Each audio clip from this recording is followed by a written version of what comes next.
Chief Olusegun Matthew Okikiola, Ogunboye Aremu Obasanjo, GCFR, born 5th March 1937, is a Nigerian political and military leader who served as Nigeria's head of state from 1976 to 1979 and later as its president from 1999 to 2007.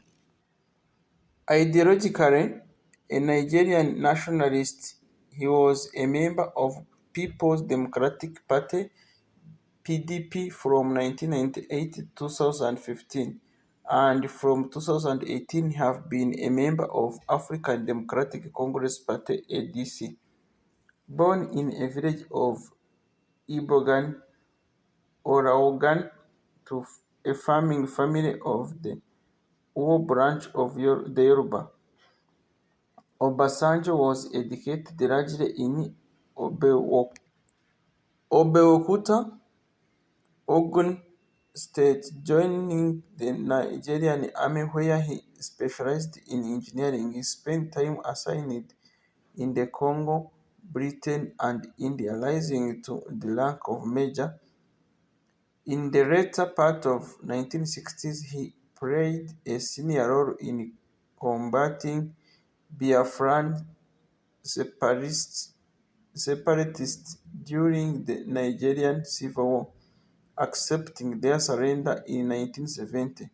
In 1975, a military coup established a junta with Obasanjo as a part of its ruling triumvirate. After the triumvirate's leader, Murtala Muhammed, was assassinated the following year, the Supreme Military Council appointed Obasanjo as head of state.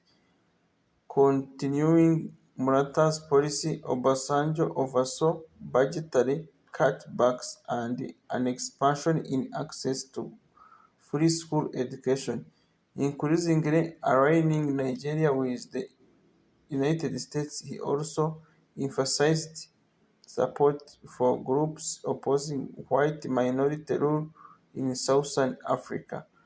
Committed to restoring democracy, Obasanjo oversaw the 1979 election, after which he handed over control of Nigeria to the newly elected civilian president Shehu Shagari. He then retired to Ota, Ogun, where he became a farmer, published 4 books, and took part in international initiatives to end various African conflicts. In 1993, Sani Abacha seized power in a military coup, openly critical of Abacha's administration. In 1995, Obasanjo was arrested and convicted of being a part of planned coup, despite protesting his innocence. While imprisoned, he became a born-again Christian with providentialism strongly influencing his subsequent worldview. He was released following Abacha's death in 1998, entering electoral politics. Obasanjo became the PDP candidate for the 1999 presidential election, which he won comfortably. As president, he depoliticized the military and both expanded the police and mobilized the army to combat widespread ethnic, religious, and secessionist violence. He withdrew Nigerian Army from Sierra Leone and privatized various public enterprises to limit his country's spiraling debts. He was re-elected in 2003 election influenced by Pan-Africanism ideas. He was a keen supporter of the formation of African Union and served as its chair from 2004 to 2006. Obasanjo's attempts to change the constitution to abolish presidential limited terms were unsuccessful and brought criticism.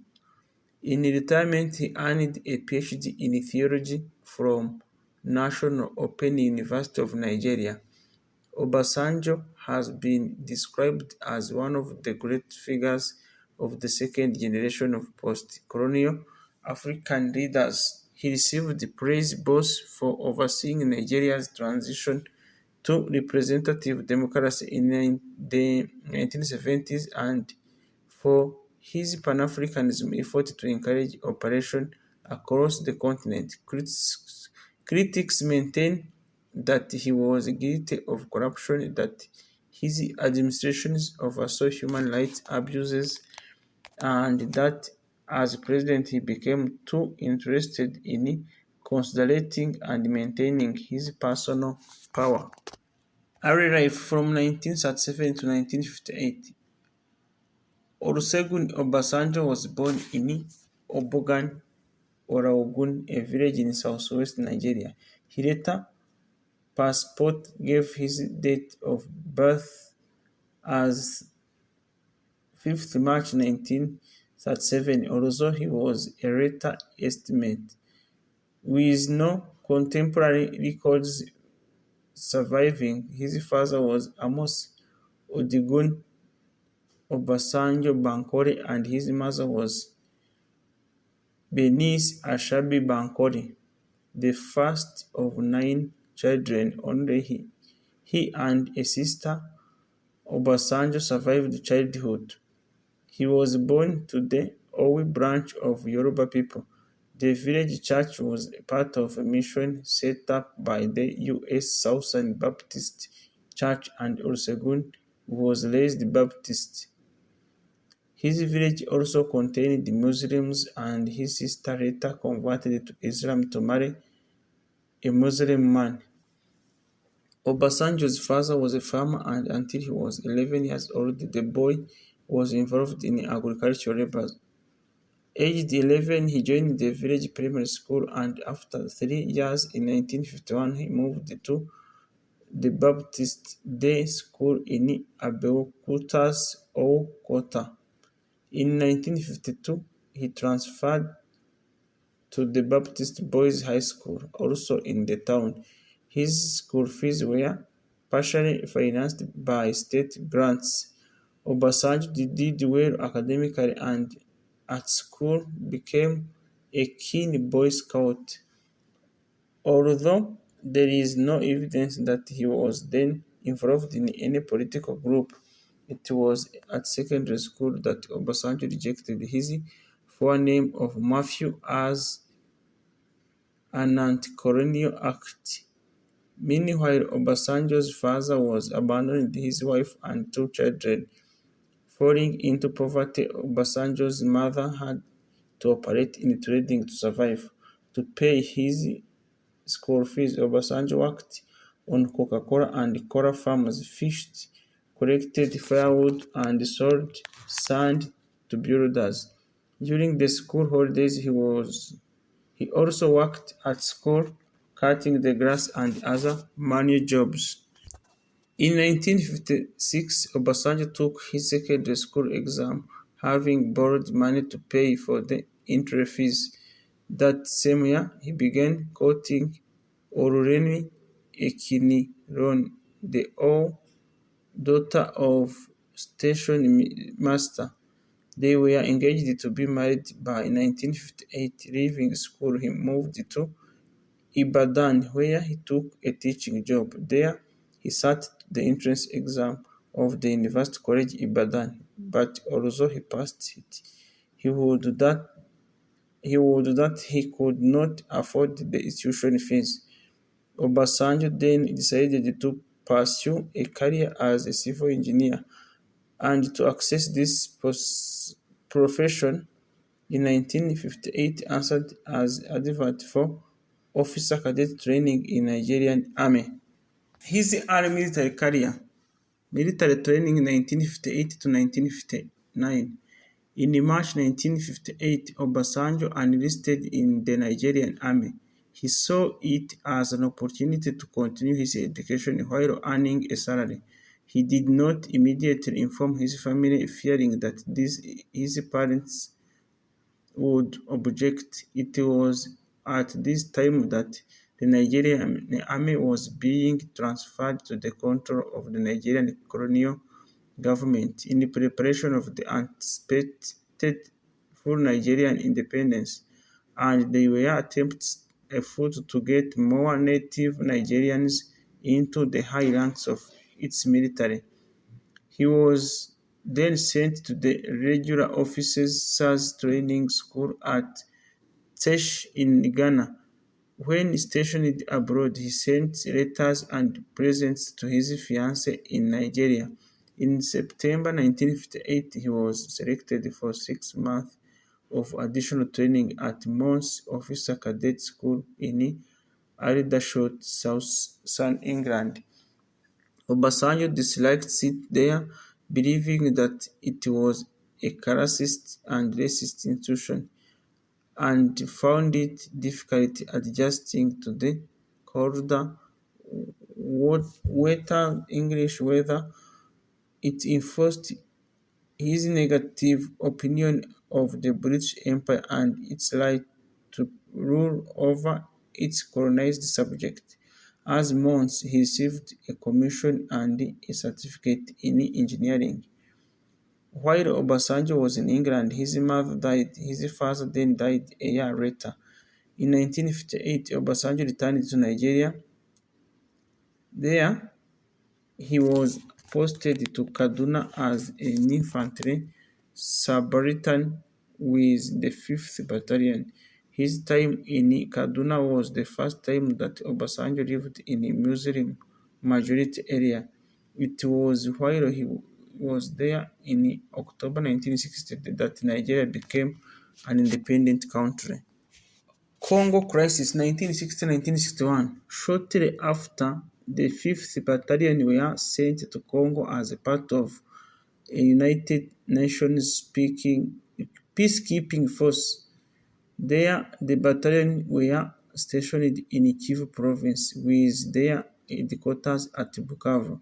In the Congo, Obasanjo and others were responsible for protecting civilians, including Belgian settlers, against soldiers who have mutinied against Patrice Lumumba's government. In February 1961, Obasanjo was captured by the mutineers while he was evacuating Roman Catholic missionaries from a station near Bukavu.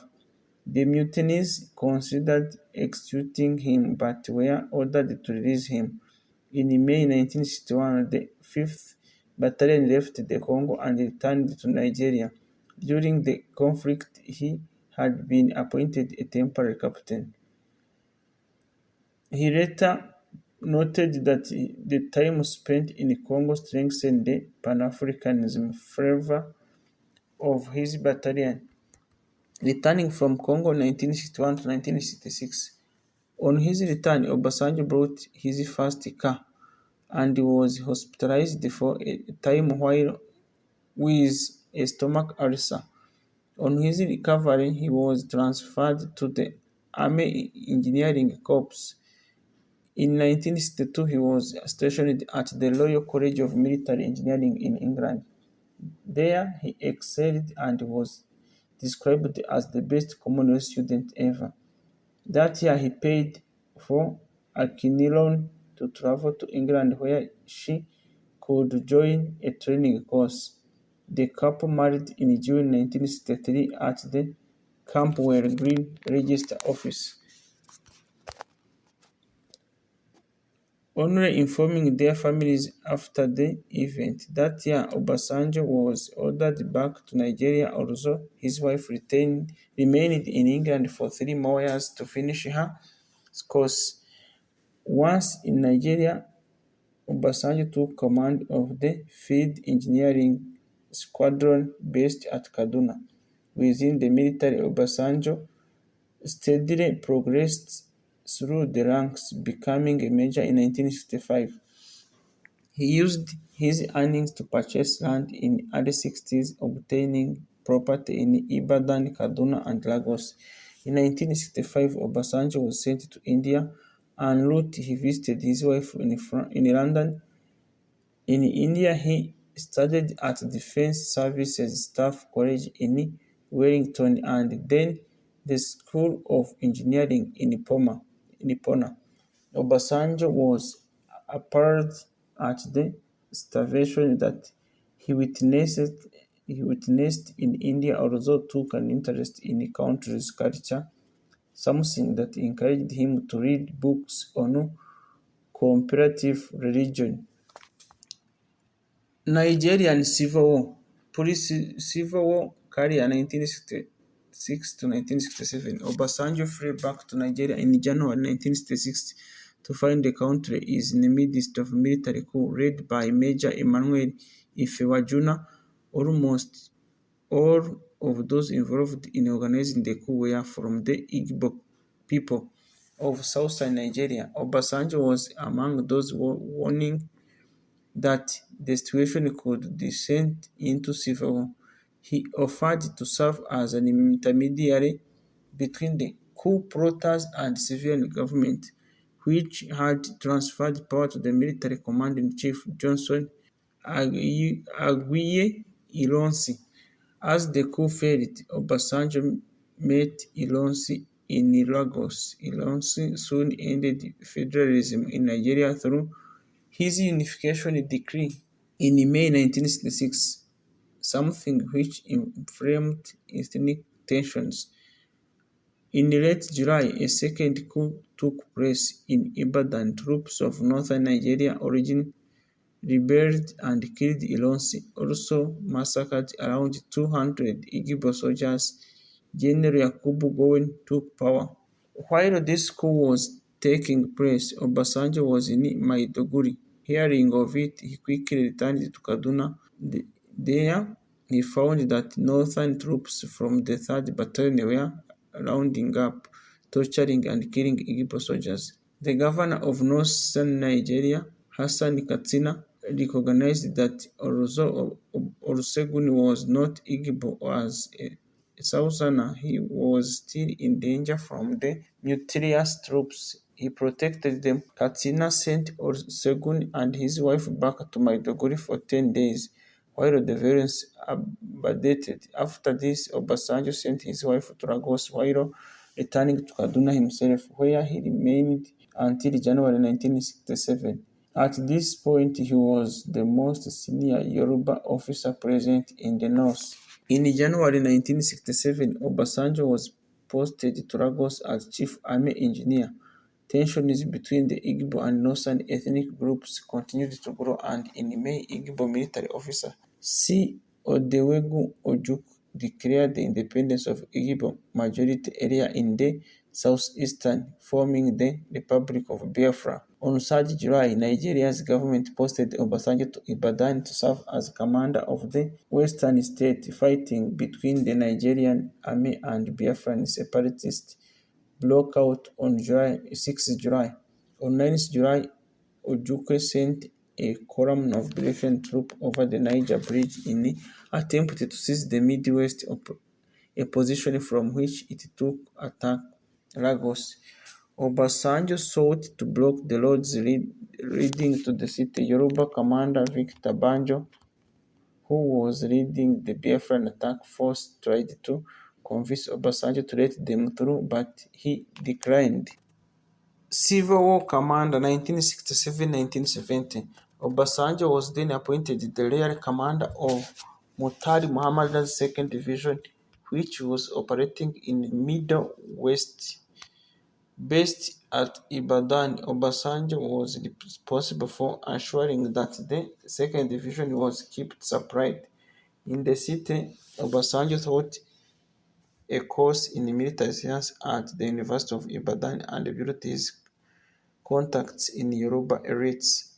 During the war, there was popular unrest in the western states, and to avoid responsibility for these issues, Obasanjo resigned from the Western State Executive Council. While Obasanjo was away from Ibadan in November 1968, armed villagers mobilized by the Farmers Agibekoya Association attacked the Ibadan City Hall. Troops terrorized killed 10 of the riots. When Obasanjo returned, he ordered a court to inquire into the events. Gowen decided to replace Colonel Benjamin Adenkore, who was leading the attack on Biafra but needed another senior Yoruba. He chose Obasanjo despite the latter's lack of combatant experience. Obasanjo arrived at Port Harcourt to take up the new position on 16 May 1968. He was now in charge of between 35,000 and 40,000 troops. He spent his first 6 weeks repairing a Biafran attack on Aba. He toured every part of the front and was wounded while doing so. These actions earned him a reputation for courage among his men. In December, Obasanjo launched Operation Fishing Touch, ordering his troops to advance towards Umuahia, which they took on Christmas Day. This cut Biafra in half. On 7th January 1970, he then launched Operation Tailwind, captured the Uri airstrip on 12th January, and at this, the Biafran leaders agreed to surrender. On 13th January, Obasanjo met with Biafran military commander Philip Effiong. Obasanjo insisted that Biafran troops surrender their arms and that a selection of breakaway state leaders go to Lagos and formally surrender to Gowen. The next day, Obasanjo spoke on regional radio, urging citizens to stay in their homes and granted their safety. Many Biafran and foreign media sources feared that the Nigerian Army would commit widespread atrocity against the defeated population. Although Obasanjo was keen to prevent this, he ordered his troops in the region to remain within their barracks, maintained that the local police should take responsibility for law and order. The 3rd Division, which was more isolated and did carry out reprisal attacks on the local population. Obasanjo was tough on the perpetrators, having those guilty of routing flogged and those guilty of rape shot. Gowe's government made Obasanjo responsible for the reintegrating Biafra into Nigeria, in which position he earned respect for emphasizing magnanimity. As an engineer, he emphasized restoration of the water supply. By May 1970, all major towns in the region were reconnected to the water supply. Obasanjo's role in ending the war made him a war hero and a nationally known figure in Nigeria. Post-Civil War career 1970 to 1975. In June 1970, Obasanjo returned to Abeokuta, where crowds welcomed him as a returning hero. He was then posted to Lagos as the brigadier commanding the Corps of Engineering. In October, Gowon announced that the military government would transfer authority to a civilian administration in 1976. In the meantime, a ban of political parties remained in force. Gowon made little progress towards establishing a civilian government. Under the military government, Obasanjo sat on the Commissioning Committee, which recommended the dramatic reduction of troop numbers in Nigerian Army over the course of the 1970s. In 1974, Obasanjo went to the UK for a course at the Royal College of Defence Studies. On returning in January 1975, Gowen appointed him as the Commissioner of the Works and Housing, a position he held for 7 months, during which he was largely responsible for building military barracks. In 1970, Obasanjo bought a formerly Lebanese camp company in Ibadan, employing an agent to manage it. In 1973, he registered a business, Temperance Enterprise Limited, through which he could embark on commercial ventures after retiring from the military. He also continued to invest in property. By 1974, he owned two houses in Lagos and one each in Ibadan and Abeokuta. Rumors arose that Obasanjo engaged in corruption that was becoming increasingly widespread in Nigeria. Although no hard evidence of this ever emerged. His marriage with Eruremu became strained as she opposed his relationship with other women. In the mid-1970s, their marriage was dissolved. In 1976, he married Stella Abebe in a traditional Yoruba ceremony. In Murtala's government coup d'etat of 1975 and aftermath, in July 1975, a coup led by Shehu Musa Yar'Adua and Joseph Garba ousted Gowon, who fled to Britain. They had not informed Obasanjo of their plans, as he was known to be critical of coups as an instrument of regime change. The coup plotters went to replace Gowon's autocratic rule with triumvirate of three brigadiers whose decisions could be vetoed by a supreme military council. For this triumvirate, they convinced General Murtala Muhammed to become head of state with Obasanjo as his second in command and Danjuma as the third. If noted that of the triumvirate, Obasanjo was the workhorse and the brains and was the most eager for a return to civilian rule. Together, the triumvirate introduced austerity measures to stem inflation, established a corrupt practices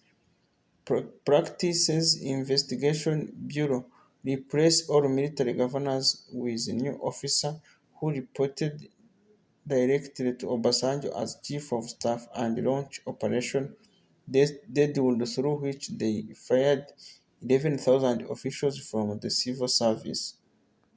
Chief of Staff Supreme Headquarters, 1975-1976. In October 1975, the government announced plans for the election, which would result in a civilian rule in October 1979. It also declares plans to create a committee to draft a new constitution, which Obasanjo largely responsible for selecting the 49 committee members. On the recommendation of Ifreke Commission, the government also announced the creation of 7 new states. At Obasanjo's instance, Abeokuta was to become the capital of one of these new states, Ogun. Also, on the Commission's recommendation, it announced gradual plans to move the Nigeria's capital from Lagos to more central Abuja. In January 1976, both Obasanjo and Danjuma were promoted to the ranks of Lieutenant General.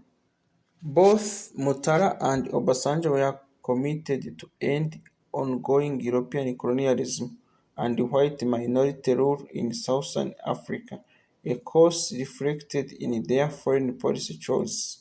This cause increasingly became a preoccupation for Obasanjo after Angola secured independence from Portugal. A civil war broke out in the country. Nigeria recognized the legitimacy of the government declared by the MPRA, a, a Marxist group backed by the Soviet Union, which the Rivera FNRA and UNITA were being assisted by the white minority government in South Africa, as well as providing material aid to the emperor. Nigeria began lobbying other African countries to also recognize the emperor administration, and by early 1976, most states in the Organization of African Unity or AU has done so. In February 1976, Obasanjo led a Nigerian declaration to the emperor anniversary celebration in Rwanda, where he declared this is a symbolic date marking the beginning of final struggle against colonialism, imperialism, and racism in Africa. Murtala's assassination, 13th February 1976. In February 1976, Colonel Bukasuka Dimka launched a coup against Nigerian government, during which General Murtala Muhammed was assassinated. An attempt was also made on Obasanjo's life, but the long individual was killed. Dimka lacked widespread support among the military, and his coup failed, forcing him to flee. Obasanjo did not attend Murtala's funeral in Kano, but declared that the government would finance construction of a mosque on the burial site. After assassination, Obasanjo attended a meeting of the Supreme Military Council.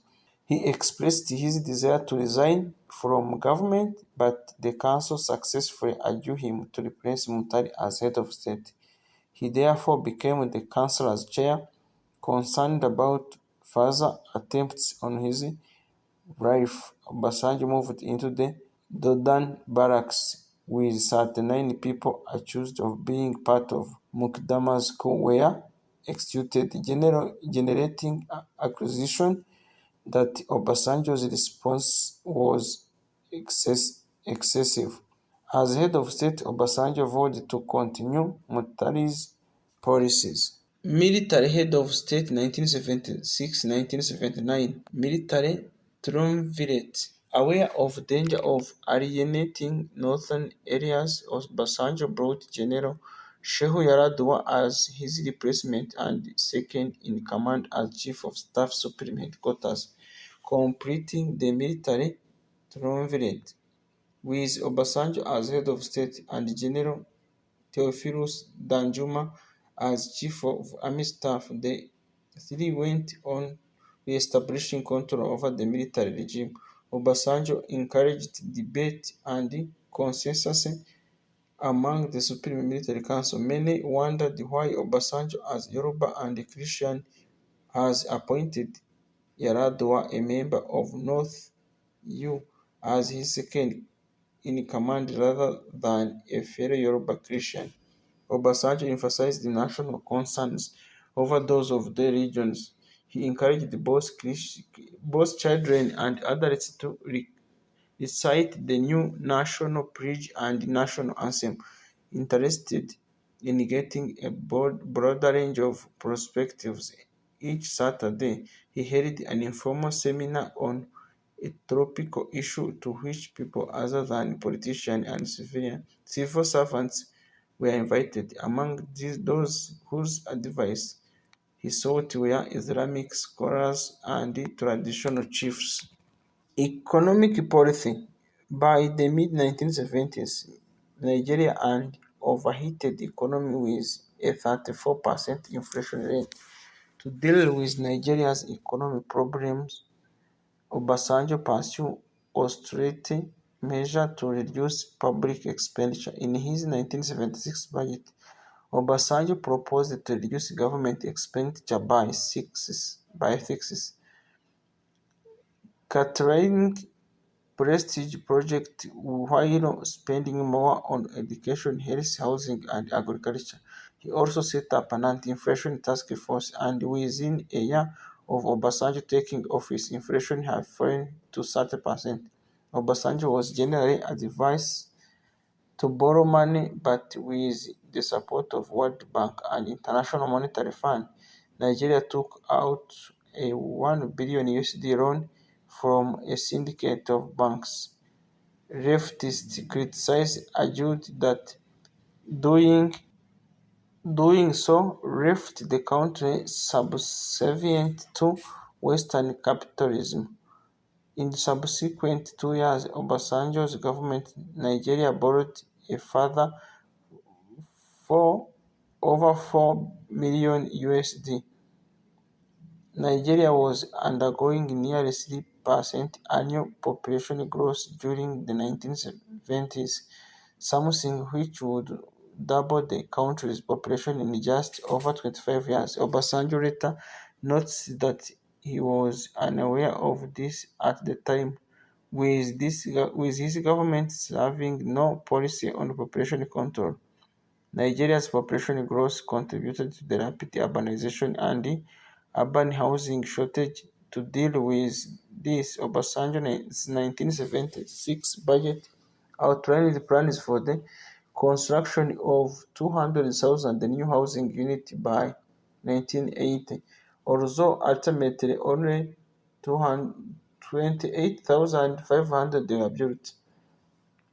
In 1976, Obasanjo's government also announced rent and price controls to counteract the disruption of labor strike. In 1976, Obasanjo introduced legora- legislation that the regulation registration legislation that declined most major industries as essential service, banned strikes within them, and authorized the detention of disputive union leaders. In 1978, it merged the 42 unions into a single Nigerian Labour Congress.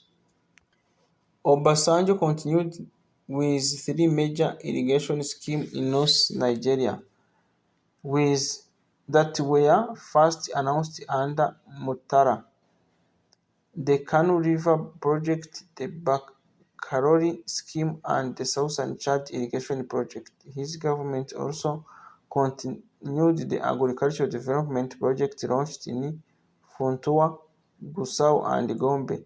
Some reforestation projects were also initiated to stop the encroachment of the Sahara Desert in the north. To meet the country's growing demand for electricity, Obasanjo oversaw the launch of two new hydroelectric projects and a summer plant. The oil industry remained an important part of Nigeria's economy, and under Obasanjo, the Ministry of Petroleum Resources was merged with Nigerian National Oil Corporation to form Nigerian National Petroleum Corporation. Obasanjo also supported the creation of liquefaction plant of Bonny, which was 62% financed by the NNPC. The project was abandoned by his successor amid sparing cost increases. Obasanjo also continued the planning of Abeokuta integrated steel mine, an inherited project that many critics in the civil service argue was unavailable. In the mid-1970s, Nigeria also faced decline in agricultural production, a process caused by successive governments finding it cheaper to import food than grow it domestically.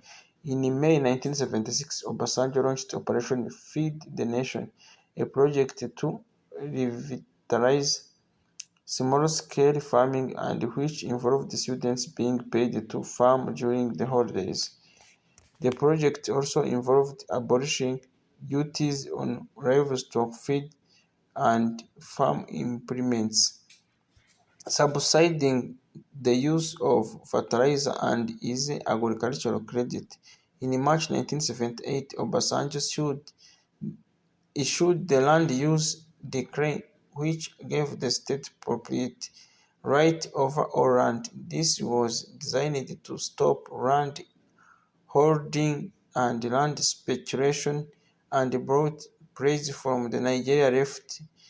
Although was disliked by many land-owning families, Obasanjo saw it as one of his government's main achievements. Domestic policy: Obasanjo continued to push for universal primary education in Nigeria, a policy inherited from Gowon. He introduced the Primary Education Act in 1976. Between 1975 and 1976 and 1979 to 1980, enrollment in free but voluntary primary schooling grew from 6 million to 12.5 million, although there was shortage of teachers and material to cope with the demand. In the 1977-1978 school year, Obasanjo introduced free secondary education in technical subjects, something extended to all secondary schools in 1978-1980. Concomitantly, Nigeria cut back on university funding. In 1978, it ceased issuing student loans and tripled university food and accommodation charges. Student protests erupted in several cities, resulting in a fatal shooting in Lagos and Zaria. In response to the unrest, Obasanjo closed several universities, banned political activity on the campus, and proscribed the National Union of Nigerian Students. The severity of these measures was perhaps due to the suspicions that the student unrest was linked to the planned military coup that was covered in February 1978. Obasanjo was frustrated at the persisting students' behavior, arguing that it reflected a turn away from traditional values such as respect for elders. As a consequence of Nigeria's state-directed development, the country saw a rapid growth in public sector. Evidence emerged of extensive corruption in country's government,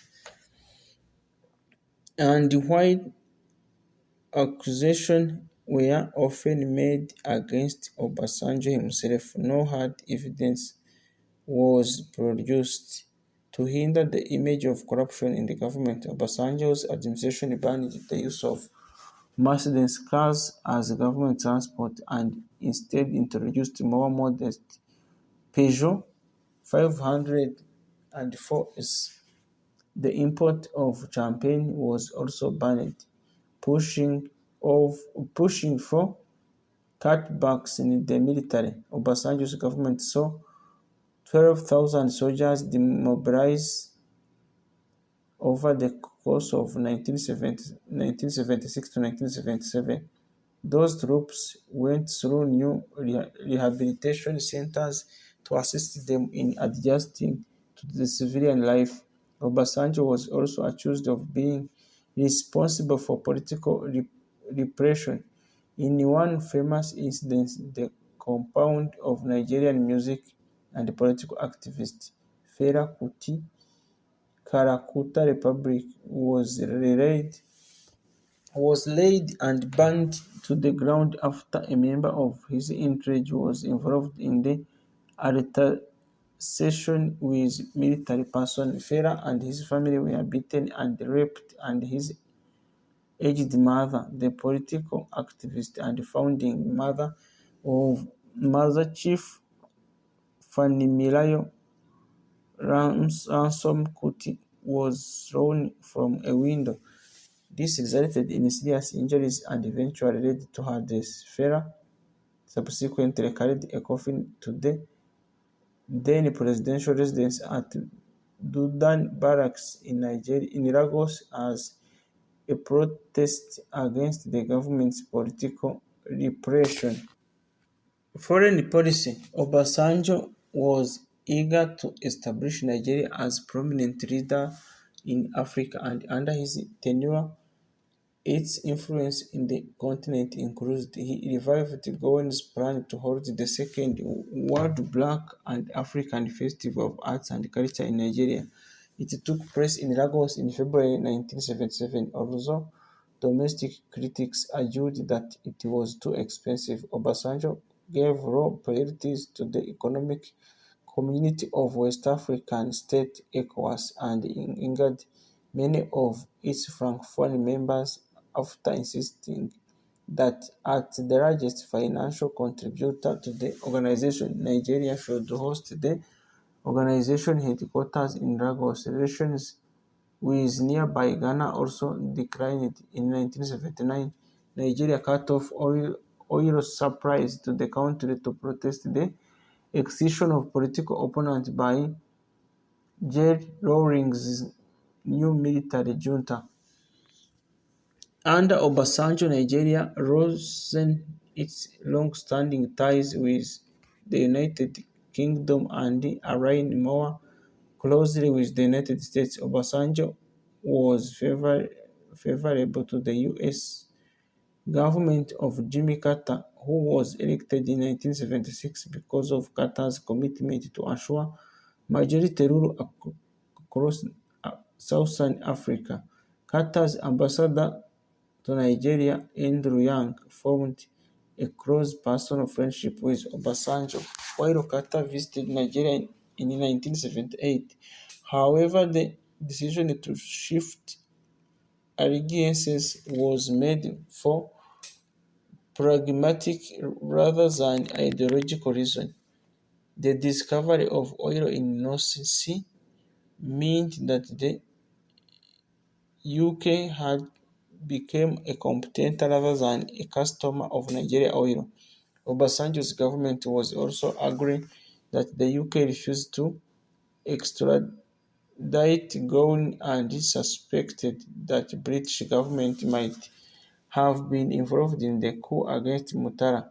For this reason, in 1976, it considered suspending diplomatic relations with the UK, but ultimately did not. Obasanjo nevertheless refused to visit the UK and discouraged his officers from doing so. Relations were further damaged when Margaret Thatcher became British Prime Minister in 1979, initiating a warmer British approach to the white minority administration of Rhodesia and South Africa. In response, Nigeria seized a British tanker that was believed to be transported Nigeria oil to South Africa, banned British funds from competing from Nigerian contracts, and nationalized British Petroleum's Nigeria operation. Obasanjo was also eager to hasten the end of white minority rule in Southern Africa. According to the Irife, this became the centerpiece of his foreign policy. Nigeria gave grants to those fighting white minority rule in the region, allowed these groups to open offices in Nigeria, in Lagos, and offered sanctuary to various refugees fleeing to the governments of Southern Africa.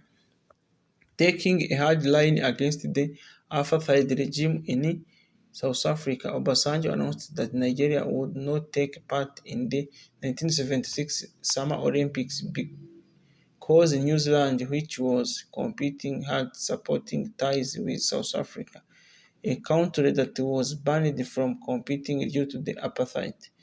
In 1977, Obasanjo barred any contractor with South African links from operating in Nigeria. The main companies that were hit were British Petroleum and Barclays Bank. That same year, Nigeria hosted the United Nations Conference for Actions Against Apartheid in Lagos, with Obasanjo visited the USA in October, where he urged the country to stop selling arms to South Africa. While in the country, he addressed the United Nations General Assembly, and 2 weeks later, Nigeria received a seat on the United Nations Security Council.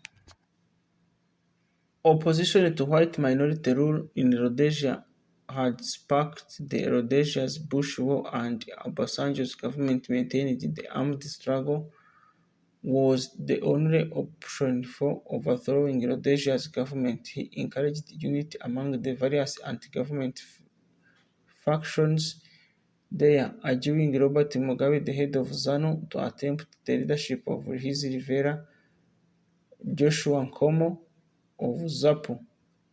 In 1977, the UK and the US drew up proposals for a transition to majority rule in Rhodesia amid a period in which the country would be under the management of United Nations forces.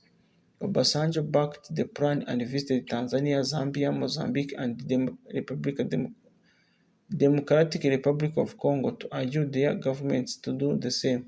However, after Thatcher became UK Prime Minister, Nigeria distanced itself from British efforts to end the Rhodesian Bush War and was excluded from any significant role in the UK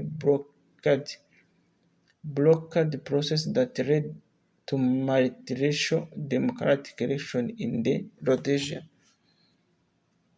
As head of state, Obasanjo attended OAU summits at that held in July 1977. He proposed the formation of a standing committee to mediate disputes between OAU member states, and at the 1978 conference he warned of interference from both sides in the Cold War. At the next conference, he argued to the formation of Pan-Africanism military, which could engage in peacekeeping efforts on the continent, promoting Nigeria's role internationally.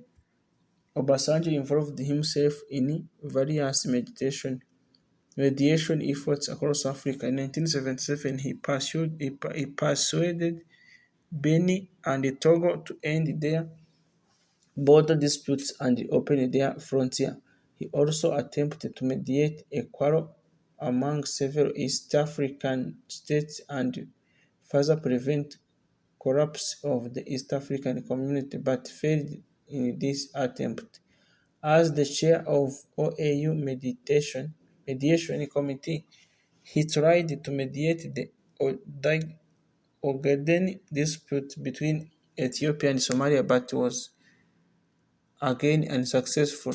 He also failed to mend the breach that had emerged between Angola and DRC. On behalf of OAU, Obasanjo held a conference at Kano to mediate the Chadian Civil War. Several factions agreed to cease fire, to form a government of national unity, and to allow Nigerian troops to act as peacekeepers. The war nevertheless continued, and Nigeria responded by cutting off its oil supply to Chad. A second conference on the conflict took place in Lagos in August 1979, resulting in the formation of another short-lived transitional government. In the final years of his military government, he headed an African Organization of African Unity mission to resolve the conflict in Western Sahara. Transfer of power. The military government has assembled a constituent draft committee to devise a new constitution which could be used amid a transfer to civilian rule.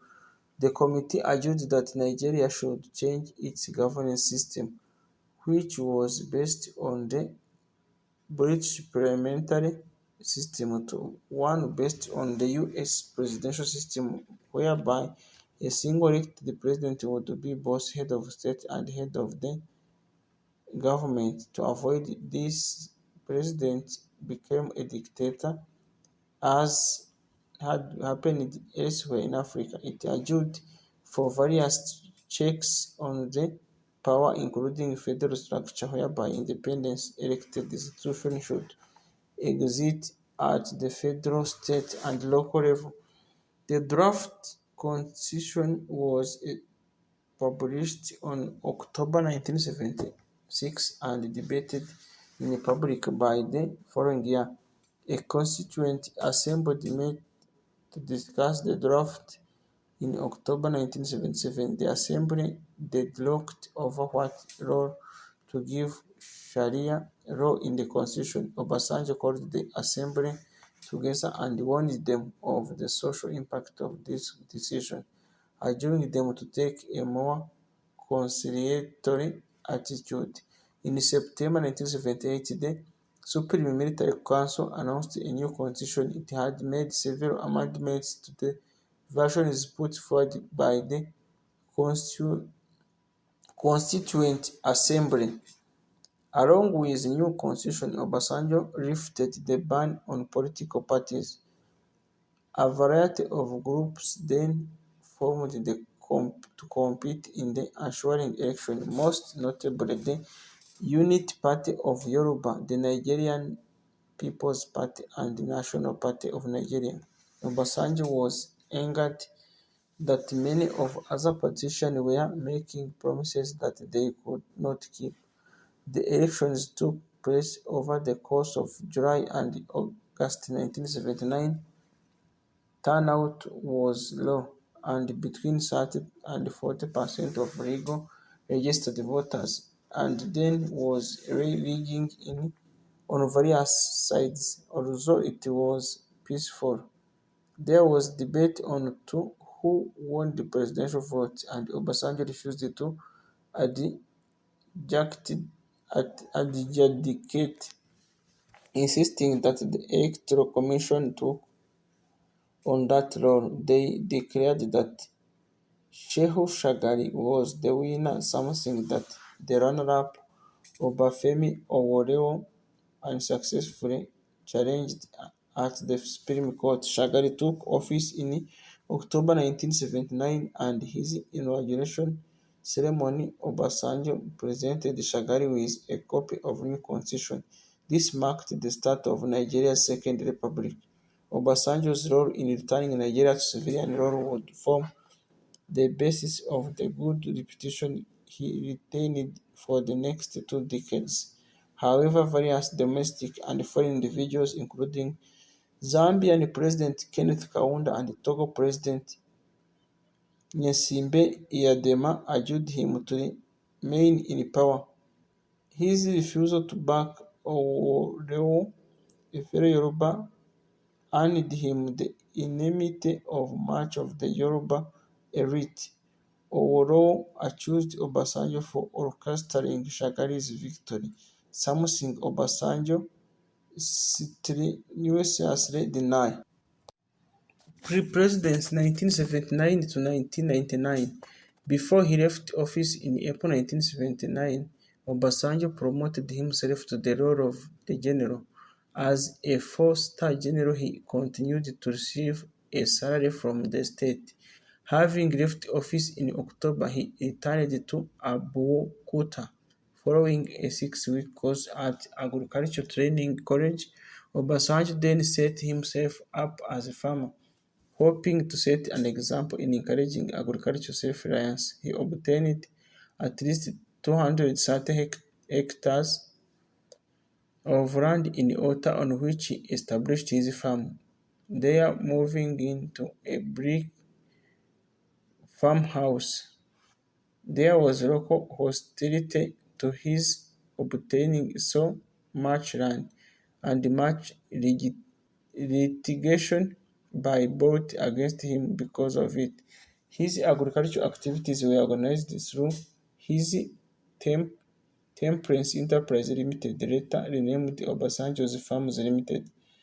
He devoted particular attention to poultry farming. By the mid-1980s, his farm was hatching 140,000 chicks a week. He developed farms elsewhere in Yoruba land, and by 1987 he employed over 400 workers at 8 locations. As did other senior Yoruba figures, Obasanjo sponsored poor students who attended his former schools in Abeokuta. Obasanjo grew critical of Shagari's civilian government, deeming the president weak and ill-prepared. Nigeria entered economic recession due to fluctuations in global oil prices. In May 1983, senior military figures asked Obasanjo to take over control in the country again, but he declined. In December, they overthrew Shagari without Obasanjo's involvement in a coup that saw little violence. Muhammadu Buhari became the new military head of state, Obasanjo was initially supportive of Buhari's government, stating that representative democracy had failed in Nigeria. He praised Buhari's war against indiscipline, his halving of imports, and his restoration of balanced budget. In August 1983, Buhari was also overthrown with the Army Chief of Staff Ibrahim Babangida taking over. Obasanjo was critical of some of the economic reforms that Babangida introduced, including the devaluation of Naira. By 1992, his opposition to Babangida's rule had led him to call for a democratization of Nigeria. He also began to reject the economic indigenization policy of the 1970s, arguing that the constitution should prohibit the confiscation of foreign investment. Instead, he thought the government should emphasize private development. He became increasingly concerned by rapid population growth, a topic he has ignored while in power, arguing Nigerians to have smaller families in their own economic and national socio-economic interests. During the 11 years after Obasanjo's left office, he published four books. In 1980, Obasanjo was Distinguished Fellow at the University of Ibadan, where he wrote My Command, an account of his experience during the Civil War. It was published in November that year. Some readers criticized that they saw as Obasanjo's disloyalty to Murtala Muhammed, while Robert Adeyika Adebayo, a senior Yoruba political figure, argued for the book to be withdrawn to prevent it sowing division. After positive assessment was made by his Zeugo, a memoir of his friend Chukuma Zeugu, with whom he had served in Congo. 1989 saw the publication of Obasanjo's next book, Constitution for National Integration and Development, in which he warned against Babangida's argument for institution a two-party system in Nigeria. In 1990, in his third book, Not My Will, was published. It provided account of his time governing the country. International activities 1979 to 1993. Seeking to retain influence on the global stage, Obasanjo launched the African Leadership Forum from his Otta farm. From 1981 to 1982, he also sat on the Palmes Commission, a group chaired by former Swedish Prime Minister Olof Palme, which discussed disarmament and international security. Obasanjo followed this with membership on similar panels for the United Nations, the World Health Organization, and Interaction Council for former heads of the government.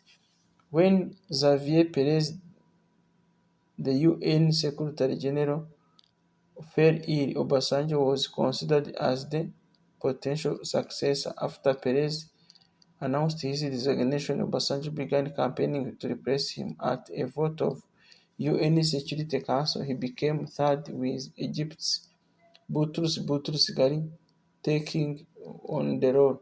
He left his home on several visits. In 1986, he visited Japan, and in 1987, the US.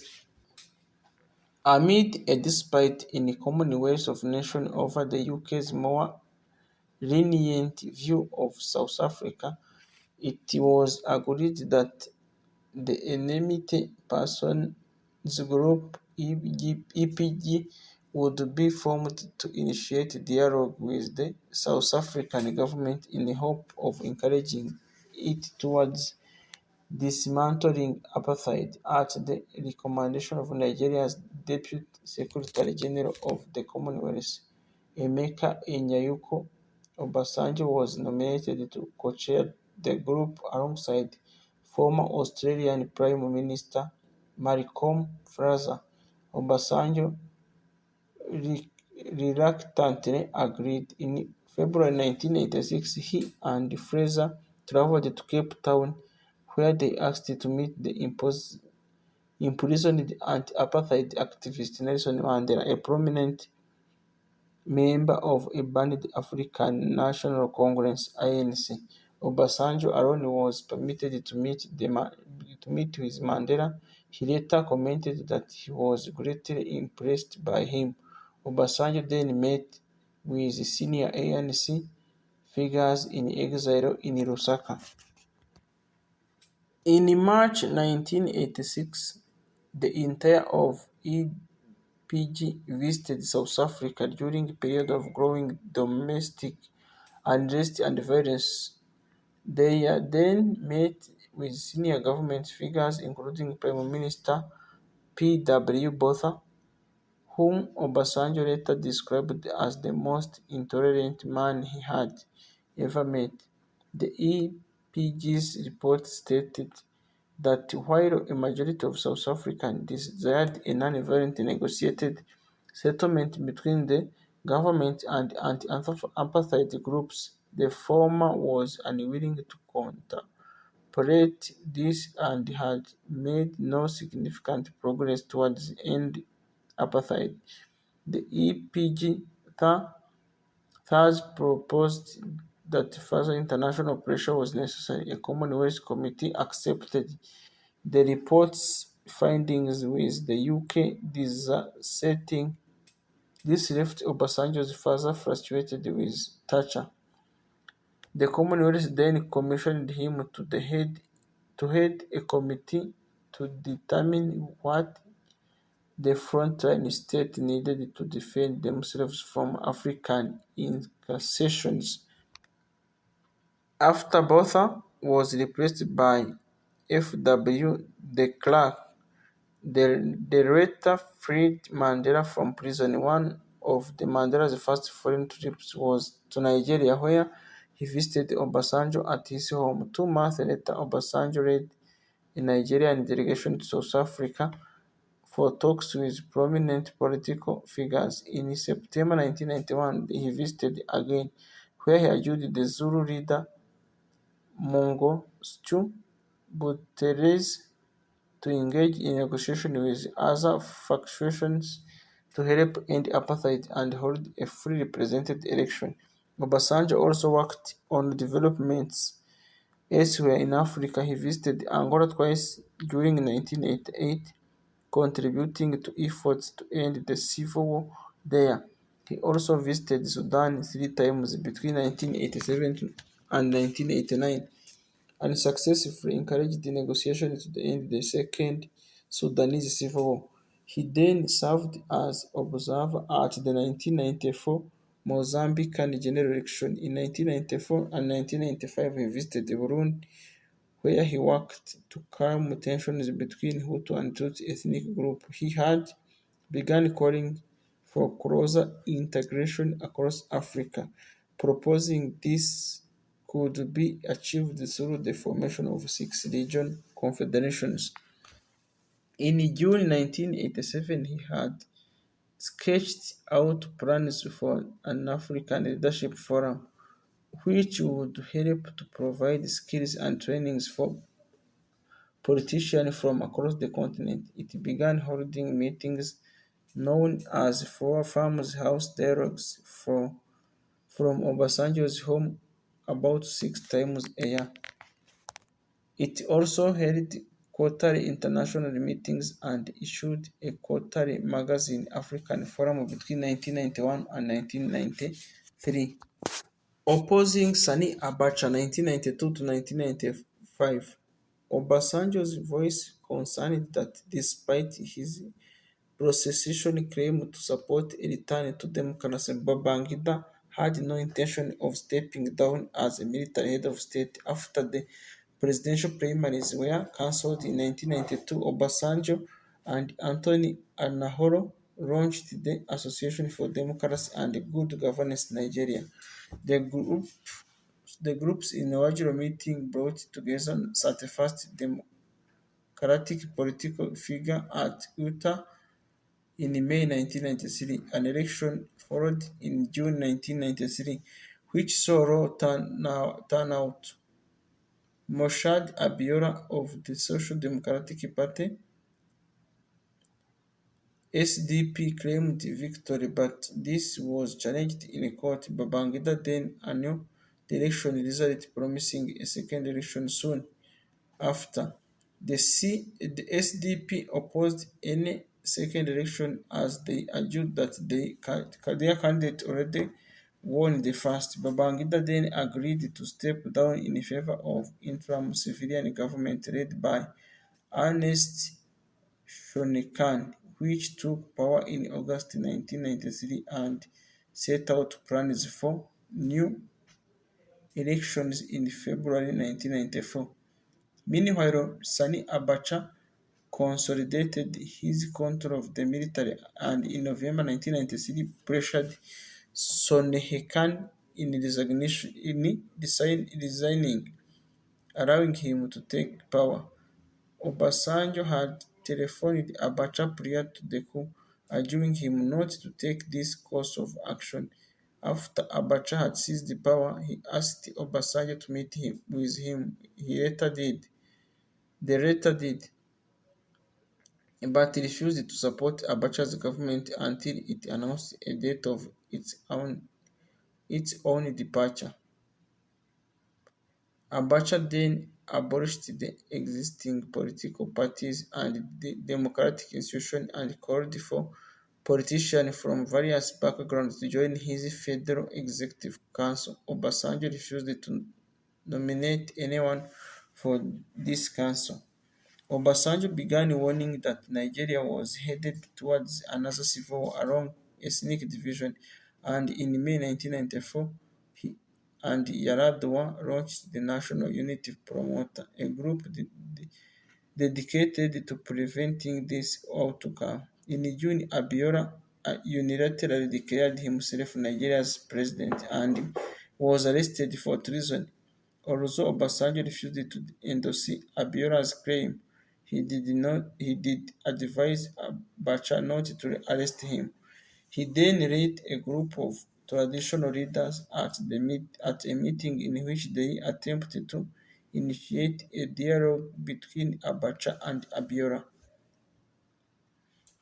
His refusal to support Abiola angered many Yoruba, and Obasanjo's property in Yorubaland was attacked. Obasanjo was upset by what he saw as punishment for not backing Yoruba sectarian interests. In March 1995, Obasanjo was in Denmark for a UN summit on social development in Copenhagen. While there, he heard that Yaradua have been detained and that he would probably face the same fate if he returned to Nigeria. He nevertheless argued that he, he had done nothing wrong and has agreed to return. Once at Lagos Airport, his passport was confiscated, and the next day police picked him up from his hotel home. The police accused Obasanjo of links to a coup against Abacha being plotted by Brigadier General Laura Guadeba. Obasanjo was moved between various detention centers while former US President Shatta personally contacted Abacha requesting Obasanjo's release. Obasanjo was then returned to Ota where he was placed under house arrest for 2 months, during which time he was detained access to media, the telephone, and visitors. Another of those accused of being involved in the plot, Colonel Bello Fadil, a military lawyer, had been tortured, during which he signed a statement that he had gone into order to inform Obasanjo that the coup as it was in preparation. This was used as an evidence to charge Obasanjo with concealment of treason, a capital offense under Nigerian law. He was then taken to the State Security Interrogation Center at Ikoyi. Abacha insisted that Obasanjo be tried before a military court, which took place on 19th June 1995. At the trial, Obasanjo denied that Bello Fadil had ever met with him. Bello Fadil also maintained that he had signed the statement implicating Obasanjo under duress, but the court rejected this retraction. On 14th July, the court sentenced Obasanjo for 25 years in prison. Yar'Adua and 14 others also accused of being part of conspiracy were sentenced to death. Obasanjo later called it his saddest day after the US President Bill Clinton stated that his country would embargo Nigerian oil if this execution took place. Abacha commuted their sentence to imprisonment and reduced Obasanjo's sentence to 15 years. Imprisonment 1995 to 1998, Obasanjo spent the next 4 months at the Ikoyi Center, where he was initially chained up in solitary confinement.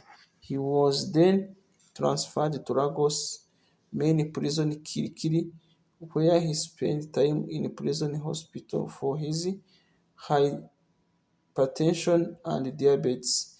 Conditions in Kirikiri were overcrowded and unsanitary, with Obasanjo stating that he would not wish it on my worst day. There, Biro Fidel apologized to Obasanjo for having impersonated him, at which Obasanjo forgiven him. A note written by Biro Fidel explaining the situation was then smuggled out of the prison and published, helping the demonstrating Obasanjo's innocence. After several weeks, Obasanjo and the other alleged conspirators were moved to Jos prison in the central Plateau State, where they spent several months. Obasanjo was initially given only the Bible and Quran to read, but gradually allowed a wide range of literature. Writing material was also granted to him, allowing him to correspond with various people and institutions, and eventually Stella was permitted to visit him once a month. Both Mandela and Pope John Paul II called for his release, with Indian and German Federation both awarding him international prizes. The African Leadership Forum produced 2 volumes of letters and essays written in his honor. The forum itself has been forced to relocate to Accra in Ghana to avoid persecution from Abacha's government. In early 1996, Obasanjo was moved from Jos to the more remote prison at Yola, Adamawa State. There, he was allowed to cultivate a garden. Obasanjo related that in prison he deepened his Christian faith and grew close to God, becoming a born-again Christian. From that point, Christianity played a much larger role in his personal worldview. At Yola, he preached 28 weekly sermons after visiting ministers were temporarily banned. He wrote those sermons down, allowing them to be published when he was released. Obasanjo also tried to reform some of the younger prisoners, following up on their progress once he became a free man.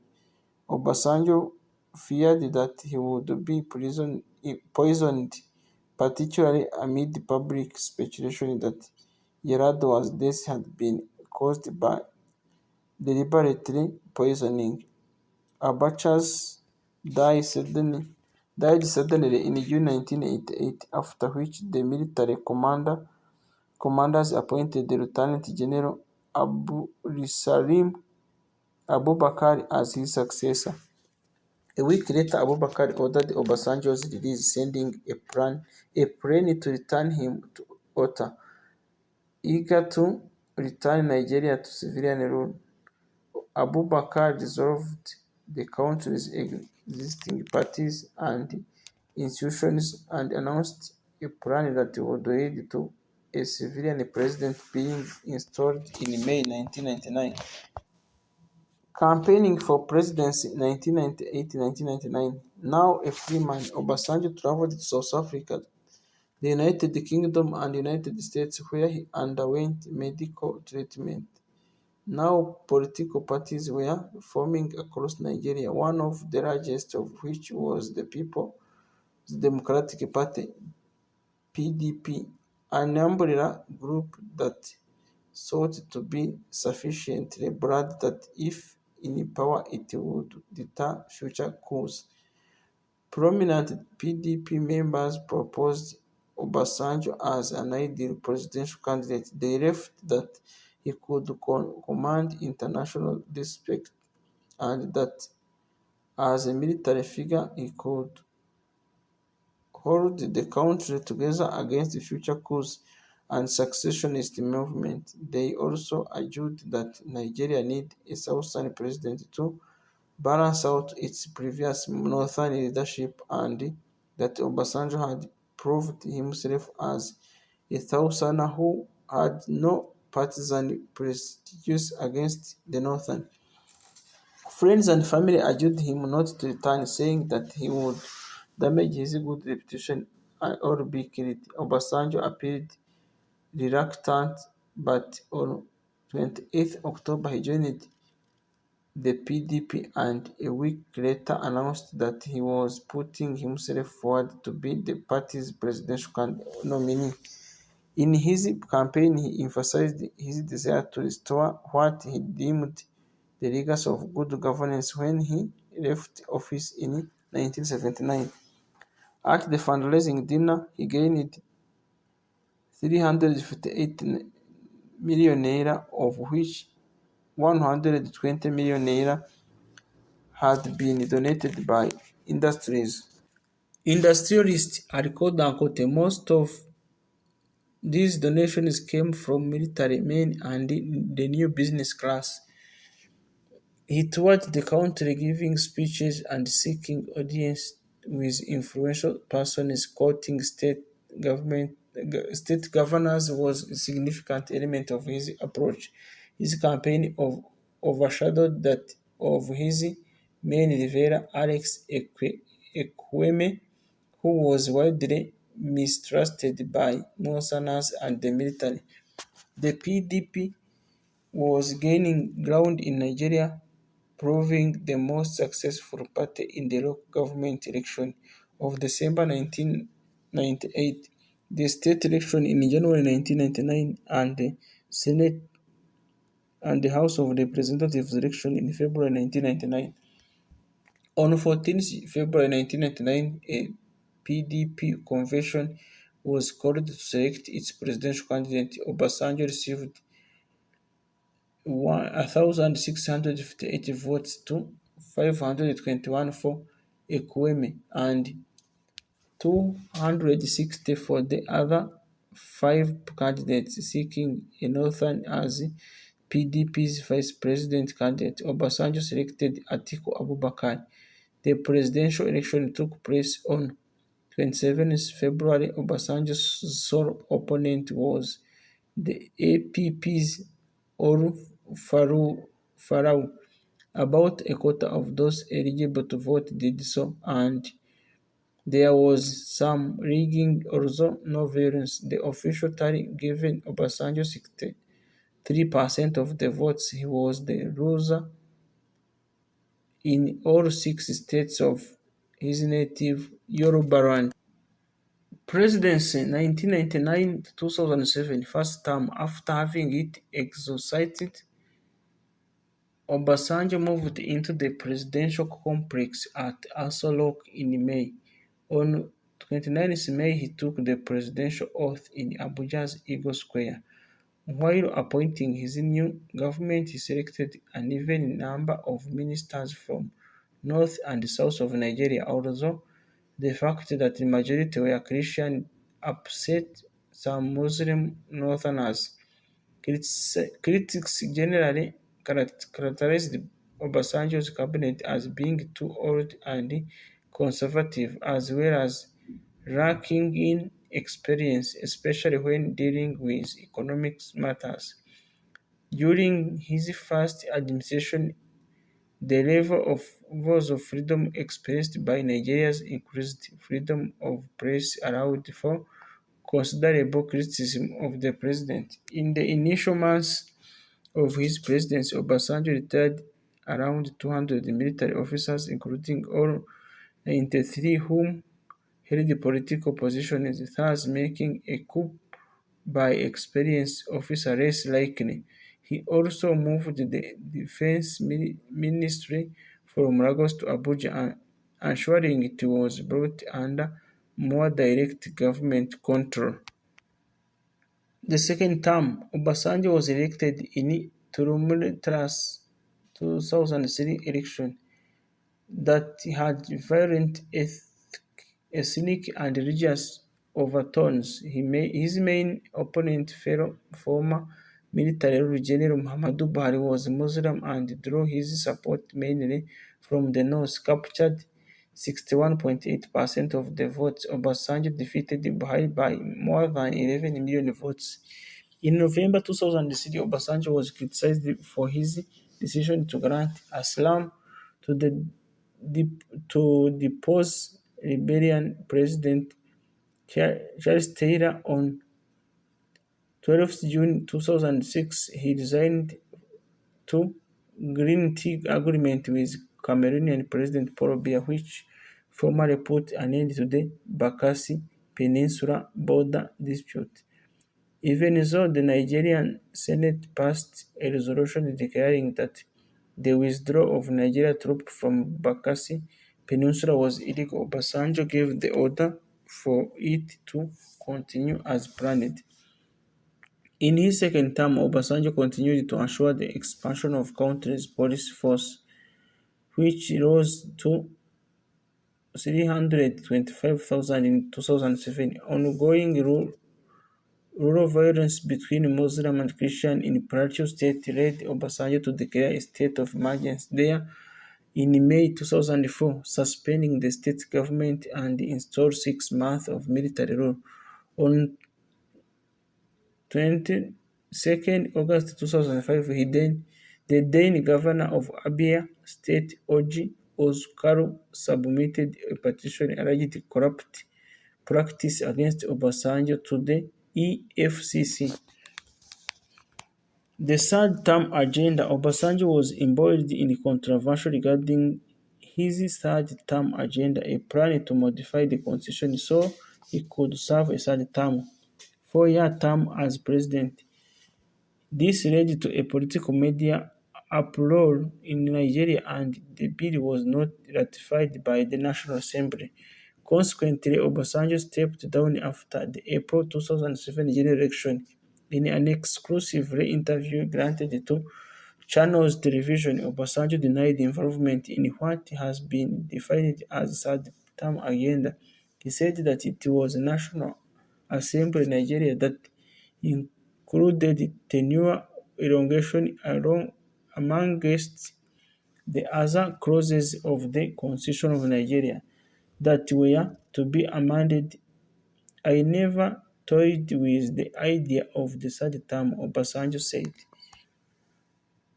Obasanjo was condemned by major political players during the third term agenda saga, Senator Ken Namani, former president of the Nigerian Senate, claimed Obasanjo informed him about the agenda shortly after he became the president of Nigeria Senate. Immediately I became Senate president, he told me of his intention and he told me how he wanted to achieve it. I initially did not take him serious until the event began to unfold. He also insinuated that 8 billion naira was sent to corrupt legislator to support the agenda. How can someone talk like this that he did not know about it? Yet money both in local and foreign currencies exchanged hands. He asked Fem Gabuja Biamila corroborated money's count but put the figure differently.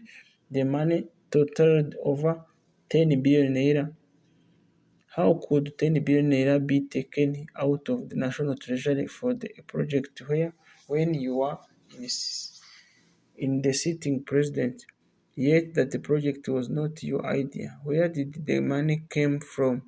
In the following quotes, Namani said President George W. Bush wanted Obasanjo to desist from his plan to contest the presidential election for the third term. It would, if you want to be conceived that the man is only telling a lie, pick up a copy of a book written by Condoleezza Rice, the former secretary to the government of the United States of America. It's actually an autobiography by Rice.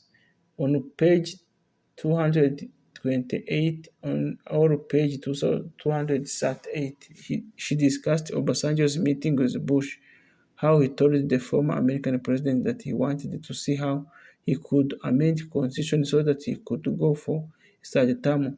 To his surprise, Bush told him not to try it. Bush told him to be patriotic and live by May 29, 2007.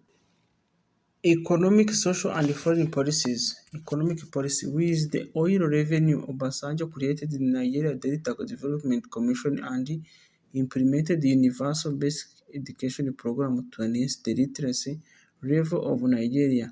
He constituted both the Independence Corrupt Practice Commission and Economic and Financial Crime Commission. Liquidated the National Fertilizer Company in Kaduna and One Port Harcourt. Obasanjo increased the share of oil royalties and rents to the states of origin from 3 to 13%. Before Obasanjo administration, Nigeria's GDP growth had been painfully slow since 1997 and only managed 3% between 1999 and 2000. However, under Obasanjo, the growth rate doubled to 6% until he left office. Helped in parts of high oil prices, Nigeria's foreign reserves rose from 2 billion USD in 1999 to 43 billion USD on leaving office in 2007. He was able to secure debt pardons from the Paris to London clubs amounting to some 11 billion USD and paid another 18 billion USD to be debt-free. Most of these loans were accumulated from short-term trade areas during the exchange control period. Point of correction. Most of these loans were accumulated not out of corruption but during a period of 1982 to 1985 when Nigeria operates exchange control regime that vested all foreign exchange transactions on the Central Bank of Nigeria. When Obasanjo took office, Nigeria's economy was in a poor state. Inflation had averaged about 30% a year throughout the 1990s, and by 2001, around 20s of Nigerian adults were unemployed. Poverty was widespread, with Obasanjo's government seeking to alleviate This by paying 30,500 naira a month to around 200,000 people to conduct routine tasks such as sweeping and mending roads. This project was then replaced with Pa- National Poverty Eradication Program, which focused on generating youth employment, rural infrastructure, and conservation. In 2000, Obasanjo's government doubled the legal minimum wage. He invited International Monetary Fund to review Nigeria's economy and offer advice on how to improve it. He warned that the government was overspending. In 2001, Obasanjo declared himself a believer in market efficiency and he related that he had seen the damage caused by public sector mismanagement firsthand. However, while expressing his commitment to the Washington consensus of free markets, privatization, and limited state expenditure, government expenditure as a share of GDP rose from 29% 29% in 1997 to 50% in 2001. In January 2000, Nigeria received a 1 billion USD standby loan, which allowed the government to enter debts restructuring negotiation with its creditors. Obasanjo's government benefited from high international oil prices during his first presidential term. It planned both to increase Nigeria's oil output and to produce increased quantities of liquefied natural gas, which was first exported from the country in 1999. Obasanjo was determined to abolish the petrol subsidy, increased prices to commercial rates. The Nigeria Labour Congress called a general strike in protest for June 2000, and Obasanjo ultimately compromised to reduce the subsidy rather than abolishing it. This situation allowed Obasanjo to be portrayed as an enemy of the poor on the public imagination. To further reduce expenditure, Obasanjo turned to privatization, forming a National Council on Privatization in July 1999. When he took office, Nigeria's federal government owned 588 public enterprises, accounting for over 55% of external debt, and Obasanjo hoped that many of these, although not those involved in oil production, could be sold off. Privatization was not popular with Nigeria's population having only 35% of support, according to a 2000 opinion survey. Obasanjo was also keen to negotiate debt reduction. He insisted that Nigeria's debt were too large as to be unpayable and that they threatened its economy and democracy. Although Canada, Italy, and USA cancelled Nigeria's debts, they were small and the country's major creditors, large of which was the UK, refused. Obasanjo blamed many of Nigeria's economic problems on endemic corruption. In 2000, Transparency International ranked it the world's most corrupted country. Several days after taking office, he presented an anti-corruption bill to the National Assembly. Although this aroused much opposition from critics who thought it gave the government excessive powers, compromises were reached that watered down Obasanjo's proposal, allowing him to sign the new law in June 2000.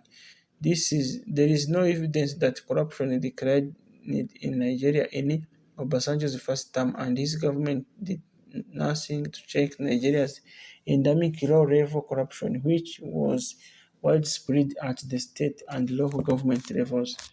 Public health was also a key issue in Nigeria. During the 1990s, Nigeria had spent about 2.8% of its GDP on public health service. The joint lowest percentage in the world. Obasanjo's government increased this to over 0.4%. The most urgent health crisis impacting Nigeria was the HIV/AIDS in the epidemic, with Obasanjo's immediate ordering a situation report on the topic after taking office. He then established a presidential committee on AIDS, which he headed as chairman, and created a national action plan committee to prepare campaign for 2003, which would focus on publicity, training, counseling, and testing to combat the virus. To advance public health more broadly, he launched a new primary care campaign that used local government funds to try and build a clinic in every one of the Nigerian 77 local government areas. Foreign policies. One of the Obasanjo's major tasks in which he succeeded was to improve Nigeria's international reputation, which had been tarnished under Abacha. He spent over a quarter of his first term abroad, having visited 92 countries by October 2002. In October 1999, Obasanjo launched a South Africa-Nigeria bi-national commission to discuss cooperation between the two countries, the largest powers in sub-Saharan Africa. Obasanjo retained Nigeria's close tie with the US, bringing in US advisors to help train the Nigerian military. He had close ties to US President Bill Clinton and also got on with Clinton's successor George W. Bush. Bush visited Abuja in 2000 and Obasanjo visited Washington, D.C. in 2006, pursuing warmer relations with the UK than he had in the 1970s. He attended his first Commonwealth Conference in November 1998 and hosted that in December 2003, where he received an honorary knighthood from British Queen Elizabeth II. On taking office, Obasanjo had vowed to withdraw Nigerian troops from Sierra Leone. In August 1999, he announced a schedule for their withdrawal, although this was suspended while a UN peacekeeping force was assembled, to which Nigeria provided 4,000 troops. This force withdrew in 2005. Amid turmoil in Liberia, Obasanjo ordered Nigerian troops into the country in August 2003. They passed into a UN command 2 months later. Obasanjo granted Liberia's outstated leader Charles Taylor refugee in Nigeria, although subsequently returned him to Liberia to face trial for war crimes at the request of new Liberian President Ellen Johnson Sirleaf. Eager to keep Nigeria out of domestic and popular conflict, he refused requests for the Nigerian military to participate in Egomoj intervention in the Guinea-Bissau Civil War and the 2002 peacekeeping mission in the Côte d'Ivoire. At the UK request, he assisted the mediation with Robert Mugabe's Zimbabwe government over the later encouragement of the variation seizure of white-owned farms, along with South African President Thabo Mbeki and Australian Prime Minister Joe Howard. He was a part of team tasked with dealing with Zimbabwe by Commonwealth. Obasanjo and Mbeki visited Zimbabwe 3 times to work on quiet diplomacy and successfully urging Mugabe to either retire or form a power-sharing government with opposition movement for democratic change (MDC). Confronting ethnic and religious tension. Shortly after Obasanjo's election, the place of Islamic Sharia law became a major debate in the Nigerian politics. Since the country's independence, Sharia had been restricted to civil cases between Nigerian Muslims in northern state. Criminal cases were not governed by Sharia law, something that offended most Muslims. In September 1999, the governor of Zamfara State, Ahmed Sani, announced the full introduction of Sharia as the basis of that state's penal code, although specified that it would only apply to Muslim residents and not to non-Muslim minority. This sparked alarm among Christian minority across northern Nigeria, with protests and counter-protests and general violence, especially in Kaduna. Across Nigeria, Christian opinion was very hostile to the introduction of Sharia as the basis of state penal system. Both houses of Nigeria Assembly urged Obasanjo to take the issue to the Supreme Court. He was eager to avoid this, not wanting the role of Sharia to become a constitutional issue. Publicly, he sought to distinguish what is called genuine Sharia from political Sharia, praising the former while insisting that the latter was a fad that would fizzle out. By refusing to intervene, Obasanjo drew criticism for a lack of encouragement from many Southerners, while Muslim headliner in the north mocked him amid popular demand from Muslim communities. Four more northern states adopted Sharia penal law in 2000 and seven more in 2001. Obasanjo later stated that the issue was biggest challenge he ever faced as president. When Obasanjo came to power, he was appalled that Nigeria was experiencing widespread unrest and violence, resulting in thousands of deaths. This violence was being exacerbated by rapidly growing population, which brought with it spurring urbanization and competition for scarce land in rural areas. To deal with this, Obasanjo doubled the country's police force from 120,000 to 240,000 between 1999 and 2003. Little was done to deal with police brutality, with the torture of suspects remaining widespread under Obasanjo's administration, also fueling the violence where ethnic tensions with different ethnic and regional groups calling for greater autonomy, leading various commentators to predict the breakup of Nigeria. For Obasanjo, keeping the country united became a major priority. Only on select occasions would he turn to the military to quell unrest, preferring not to have to mobilize the army unless state governors requested to. In his words, we must utilize military force only when all else have failed. That is my own principle and philosophy.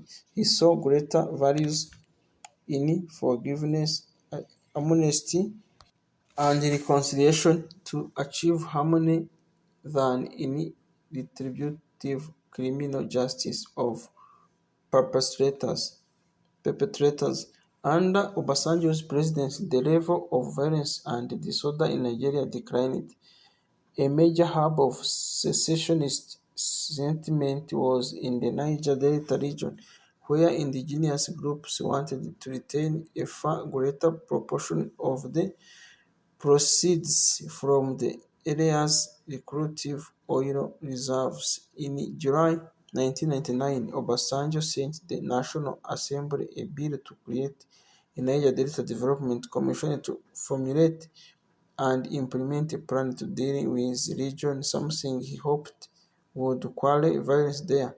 Amid which debate, the commission was finally launched in December 2000. In November 1999, he also sent two army battalions into the Niger Delta region to apprehend the Asamawa boys and Ijao group who had captured and killed police officers in Odi, Bayelsa State.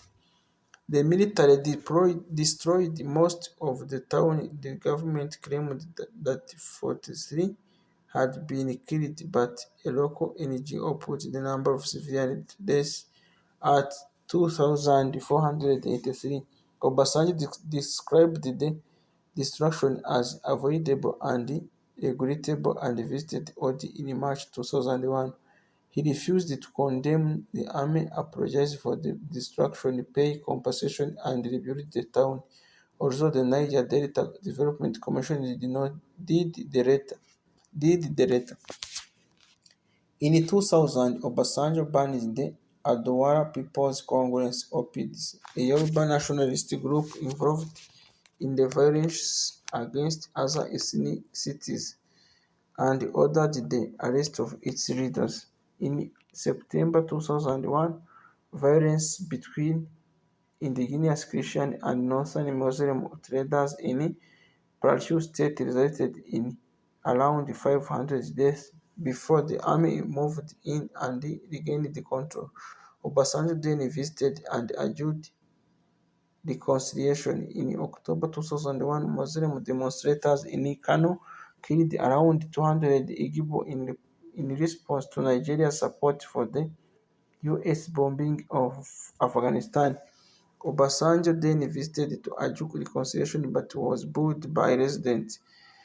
Also in October, soldiers have been sent to calm tensions between the Jukan and Tivu communities along the border between Benue and Tabana states.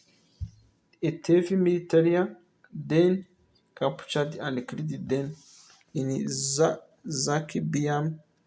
Obasanjo ordered the army in, where they rounded up and killed as many as 250 to 300 local men. Obasanjo visited the area in 2002 and apologized for excessive use of force.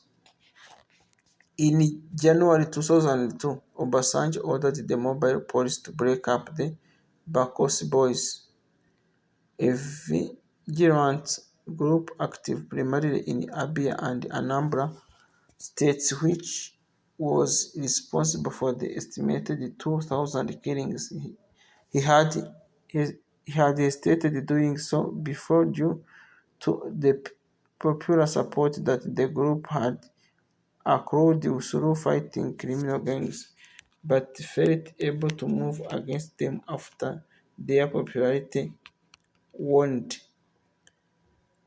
That same month, an ammunition dumped at the Ijeka barracks near Lagos exploded, potentially resulting in as many as 1,000 deaths.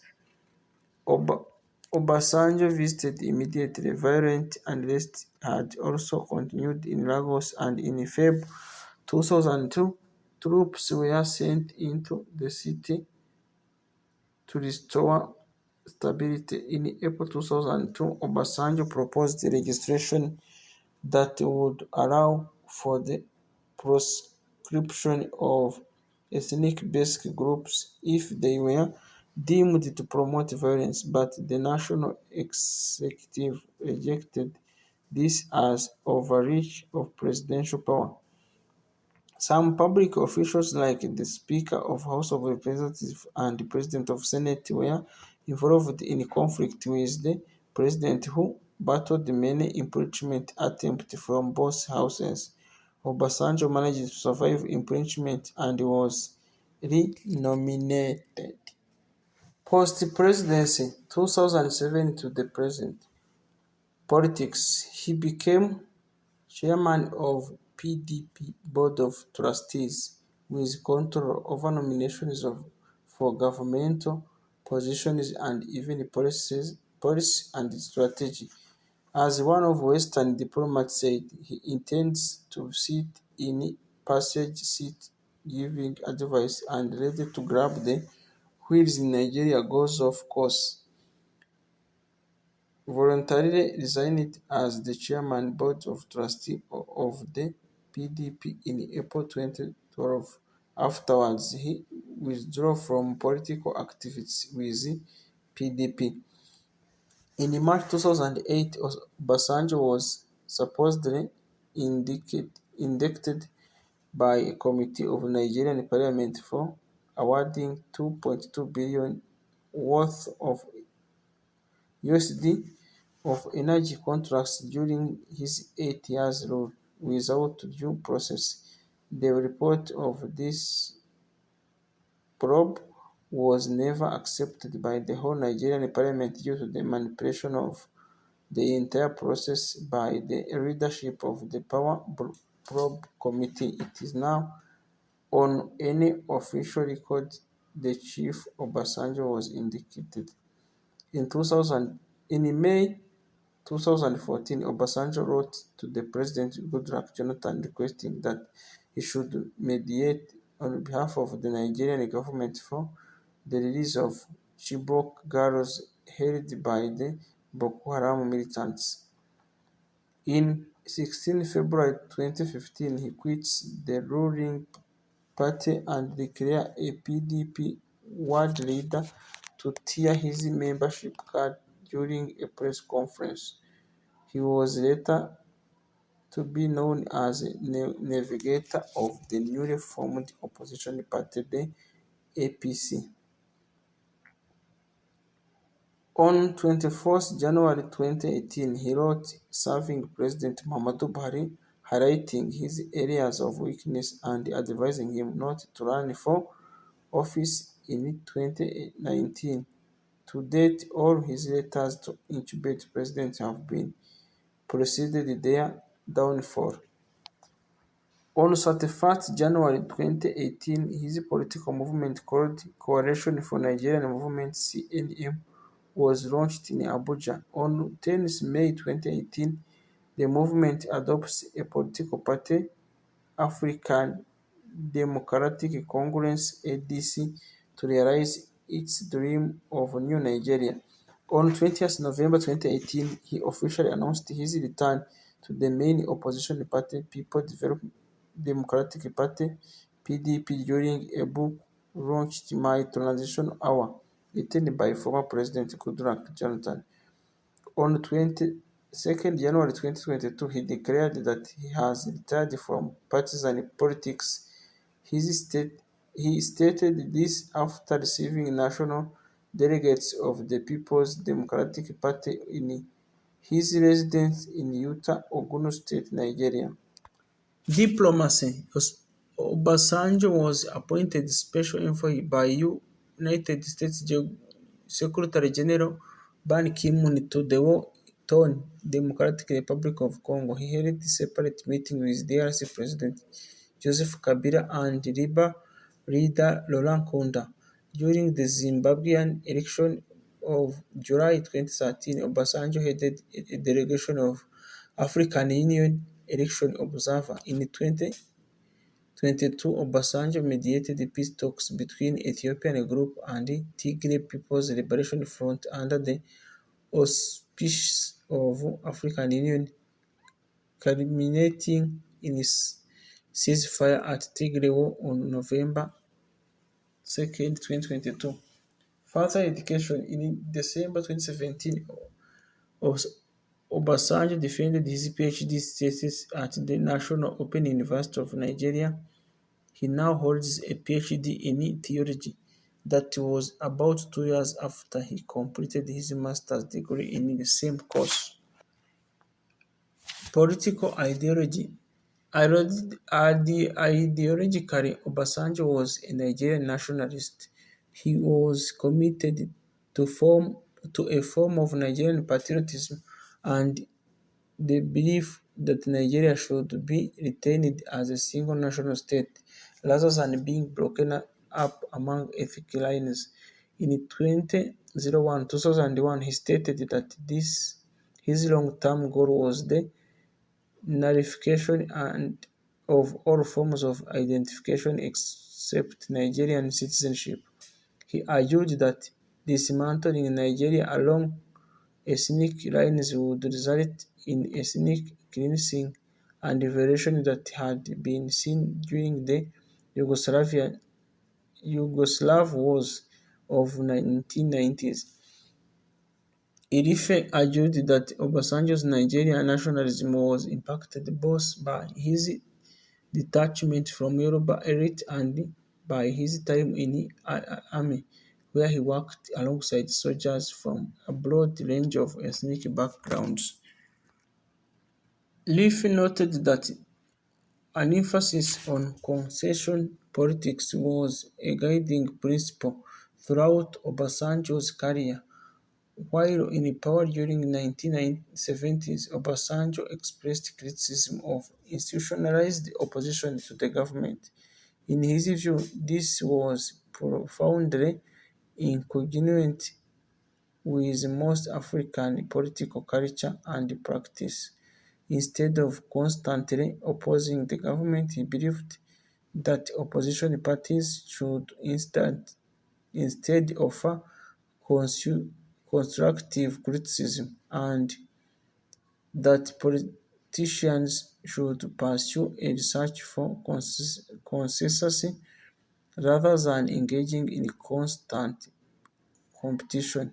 He thought that political competition had a destabilizing effect that was particularly dangerous for the developing countries such as Nigeria, and that stability should be preserved.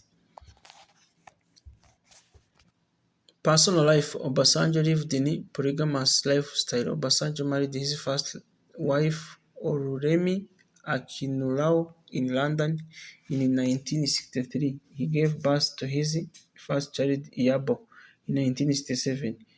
Iyabo had a close relationship with her father.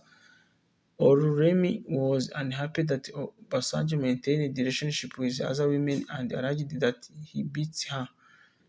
They divorced in the mid-1970s. That decade, Obasanjo began a common law relationship with NTA reporter Gordon Oru, who bare him two children. He married his second wife, Stella Abebe, in 1976, having met her on a visit to London. He married Stella in 1976 and she bore him three children. Obasanjo's other partner includes businesswoman Linda Shores, who was murdered by car thieves in 1986. On 23rd October 2005, President lost his wife Stella Obasanjo, First Lady of Nigeria, the day after she had an eponymous place in Spain.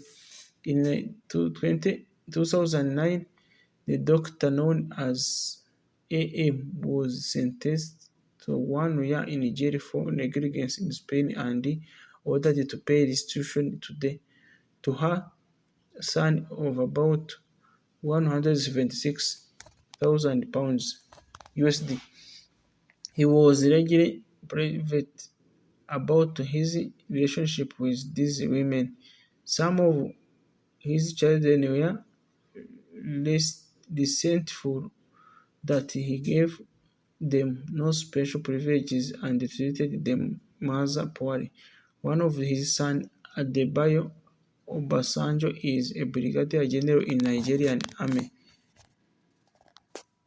Ethnically, Obasanjo is a Yoruba, a culture identification he reflects in his speech and choice of clothing. However, he always foregrounded his Nigerian identity above his Yoruba one, repeatedly stating that I am a Nigerian who happens to be a Yoruba man. I am not a Yoruba man who happens to be a Nigerian.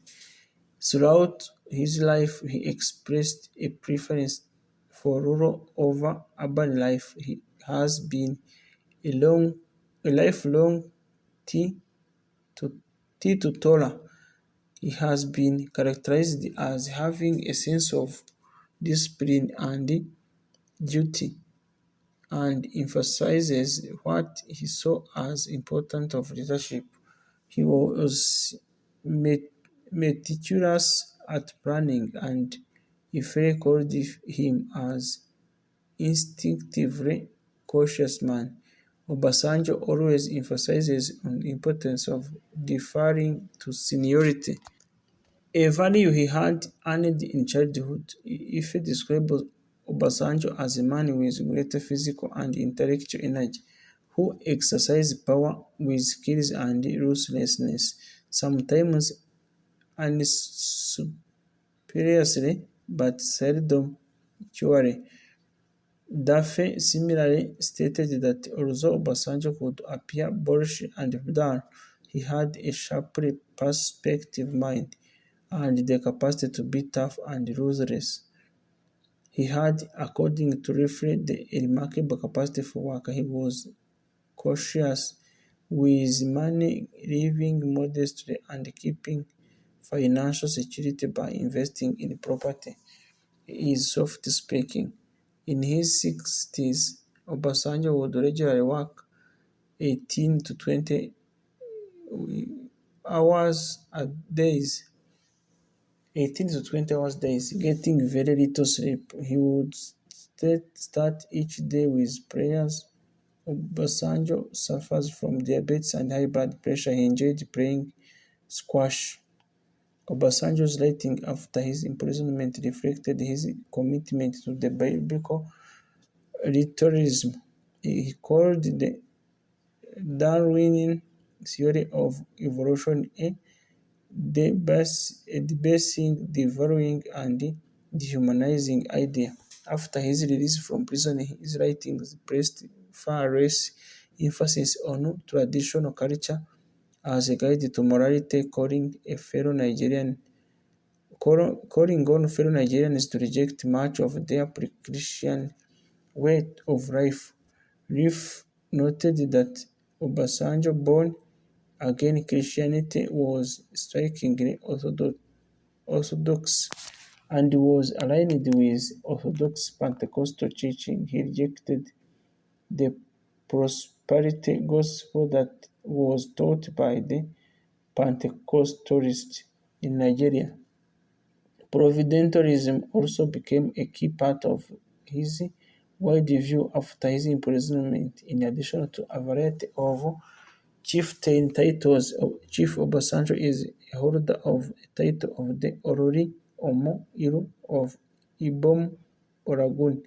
A number of other members of his family hold or have held chieftain as well. Reception and legacy. John Rife described Obasanjo as the outstanding member of second generation of independent African leader who dedicated themselves to the consolidation of their post-colonial states. He thought that there were four major achievements of Obasanjo's presidency: that he partially contained the domestic turmoil permeating Nigeria, that he kept controlling of military, that he helped to form the African Union, and that he liquidated the country's external debt. In December 1999, his approval rating was at 84%. By 2001, it was at 72%, and by December 2003, it had fallen to 39%. Obasanjo was repeatedly accused of corruption throughout his career, although maintaining that his dealings were honest.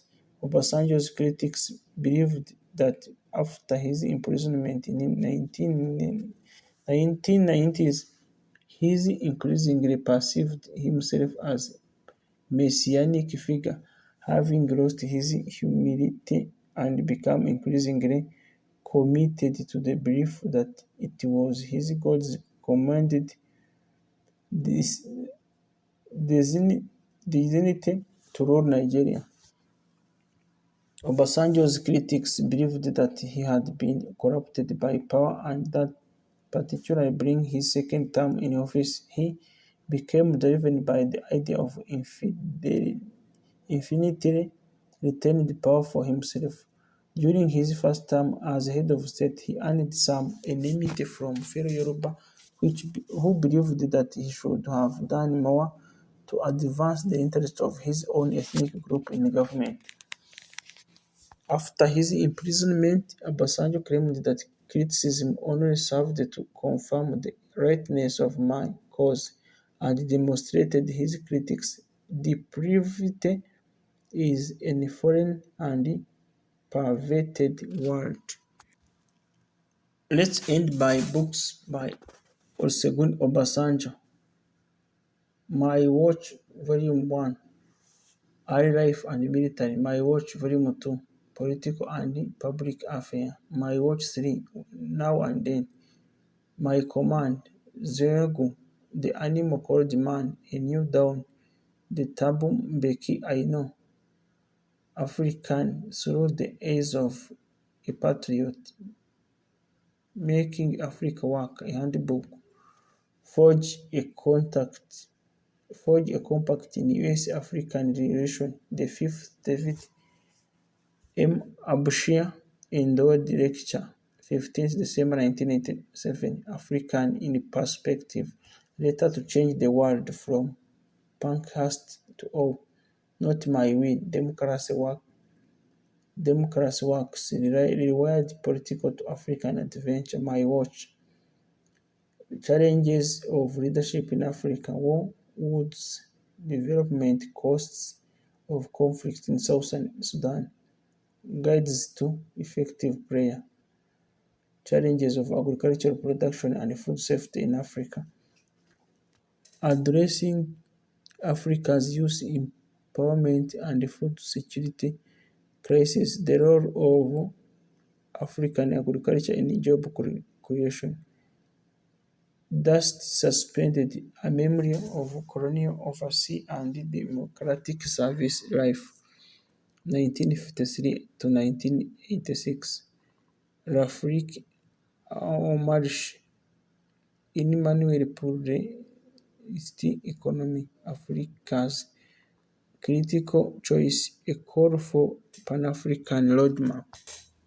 In summary, His Excellency Chief Olusegun Obasanjo, GCFR, 5th and 12th President of Nigeria in office 29th May 1999 to 29th May 2007, Vice President Atiku Abubakar,